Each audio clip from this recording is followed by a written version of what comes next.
Il y a une nouvelle forme de criminalité. Elle devient incontrôlable. Elle est, par sa définition même, virale. Cette nouvelle forme de criminalité n'affecte pas le monde physique, elle affecte le monde numérique. Et c'est ce qui représente aujourd'hui probablement le chiffre d'affaires le plus important de l'activité criminelle. Jour après jour, on se rend compte des dégâts absolument énormes que provoque la cybercriminalité. La société de l'information, elle est plus en danger aujourd'hui qu'elle ne l'a jamais été. C'est la faible sécurisation qui est le problème.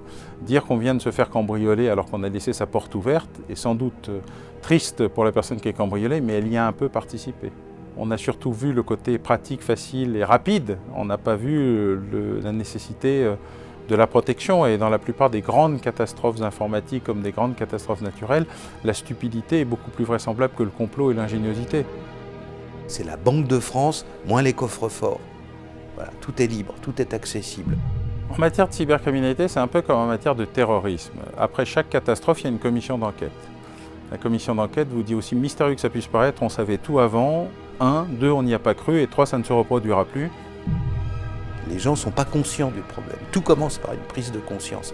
La prise de conscience, c'est que font les malfaiteurs dans le monde informatique? Quels crimes commettent-ils? C'est un ouvrage de cybercriminologie.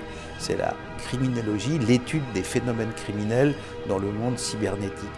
La Terre, elle fait 40 km de tour et l'électricité va à 300 000 km à la seconde. Il n'y a plus de distance, c'est l'abolition de la distance, la cybercriminologie. Le criminel et la scène de crime peuvent être à 15 000 km l'un de l'autre.